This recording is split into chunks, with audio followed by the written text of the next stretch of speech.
Kocha Fadlu Davis ameweka imani ya asilimia 100 na kuhakikisha katika siku hii ya leo, siku ambayo nafikiri klabu ya Simba itahitaji umakini kumaliza mechi mapema. Na nikufahamishe tu katika squad ya leo, basi yani wachezaji ambao tayari wameshaaminika kumaliza mechi mapema, na nitaanza na kikosi kuanzia nafasi ya kwanza mpaka nafasi ya 11, ambacho ni kikosi kitakachoanza dhidi ya Stellenbosch ya South Africa kumaliza mechi mapema na kuhakikisha kabisa kwamba kwenye mechi ya away basi Simba wanakuwa na wakati mzuri wa kumaliza mechi na kuelekea katika hatua za nusu finali. Nikianza na upande wa idara ya goalkeeping ambaye tuko na Pinpin Kamara, goalkeeper of all time kama kawaida, lakini kwenye nafasi ya pili kama kawaida Shomari Kapombe akiwa kwenye bora wake na uhitaji wake wa kuhakikisha kwamba anajaza majalo vile inavyotakikana, lakini nisimsahau pia El Capitano Kapteni Mohamed Hussein Zimbo Junior,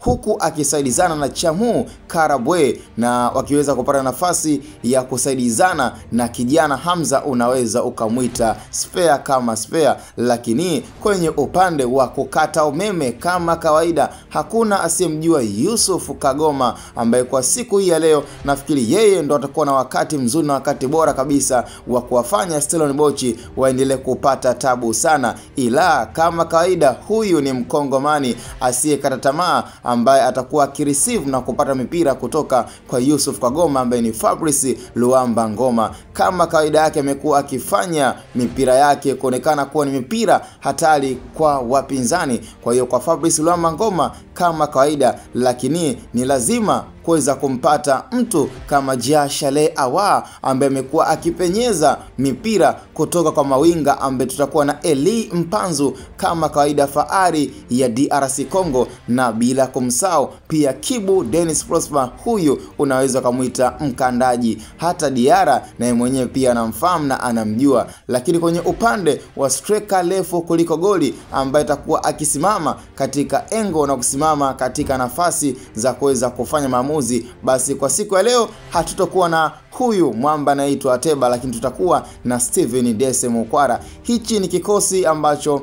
kocha Fadlu Davis amekuwa akikiamini, na hata siku ya leo kimekuwa ni kikosi kinachotambulika na kujulikana kwamba dhidi ya Stellenbosch basi mwamba atakutana na ukuta kama huo, licha kwamba kwenye historia ya kikosi hichi ambacho pia hakuna aliyezania kwamba Stellenbosch atafika kwenye hatua za nusu finali kwa kuweza kumtoa Zamalek, ambapo bila shaka nafikiri hawa bwana wamekuwa na ubora mkubwa sana kwenye idara ya ulinzi. Hivyo kwa siku hii ya leo, siku muhimu kabisa majira ya saa 10 ambao ni siku ya kihistoria, basi nafikiri kwa wachezaji kama kina Eli Mpanzu nafikiri huenda ikawa ni wonder day, kama siku muhimu, siku ambayo ya kuweza kufanya na kuonyesha ule ubora na utayari kwa Simba Sport Club. Tukutane kwenye comment, na hii ni Hatboy Media.